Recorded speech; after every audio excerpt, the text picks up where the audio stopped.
Sualımız nədən ibarətdir? Bəzən uğursuzluqdan o qədər qorxuruq ki, nəticədə əli boş qalırıq. Addım atma qorxusu var, bir də qınamaq, narahat edən şeylərdən uzaqlaşmaq və səhv etmək qorxusu. Yəni, bax, belə bir şeylər yazırsınız və özünə özgüvənsizlik. Bunların hamısının kökündə dayanan özgüvənsizlikdir. Özgüvənsizliyi yaradan nədir? Mükəmməliyyətçi olmağınız. Niyə mən mükəmməliyyətçiyəm? Və mükəmməliyyətçi olduğunuz üçün də siz ertələyirsiniz. Buna prokrastinasiya deyirlər psixologiyada. Mən niyə ertələyirəm? Yəni, özümə aid olan işləri, özümə aid olan vacib işləri mən sonraya saxlayıram.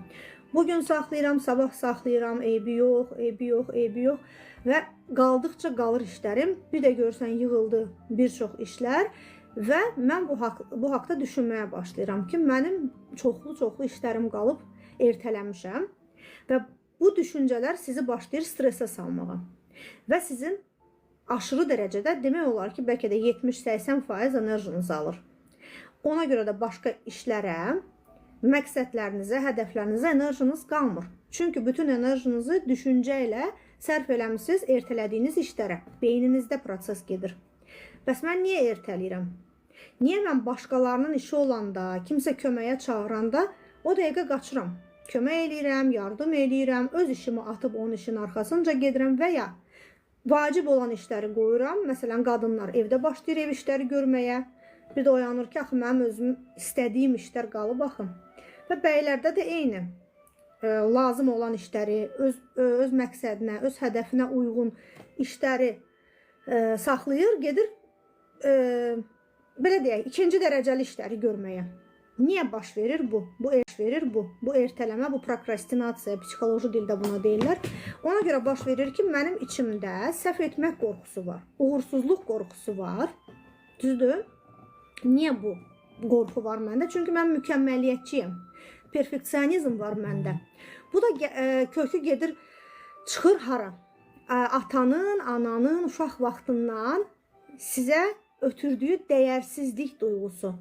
Sən bacarıqsızsan, yəni birbaşa deməsələr də bunu hərəkətləri ilə başqa formada mesajlar ötürüblər şuuraltınızda. Sən bacarıqsızsan, yaramazsan, iş bilməzsən, sənin gücün çatmaz, sən bunun üçün hələ kiçiksən, bu səndə alınmaz, sən hələ yaşın çatmır, səhv elədin, başlayırlar səni danlamağa, niyə səhv elədin, nəyə görə belə elədin və bu təlqinlər, bu inanclar şuuraltınızda qalır və həmin adam, ertələyən insan, bir çoxlarınızda bu var, yüksək, öz reallığından yüksək məqsədlər qoyur. Və bunu qəsdən eləyir. Şuuraltı olaraq bunu qəsdən eləyir. Bu yüksək məqsədləri qoyur ki, o məqsədlərə çata bilməsin və şuuraltısına sübut eləsin ki, ayda yenə məndə alınmadı, onsuz da alınmayacaqdı və ertələyir. Balanslı şəkildə eləyə bilmir. Əslində necə olmalıdır? Əslində bugünkü halımdan, bacardığım qaydada, imkanım daxilində bacardığım işləri xırda addımlarımla gedirəm, həyata keçirdirəm, reallaşdırıram və bundan məmnun oluram, mənə xoş olur və motivasiyam daha da artır. Mükəmməliyyətçi insan isə yüksək məqsəd qoyur, əslində buna potensialı var, bilir ki, bacarar.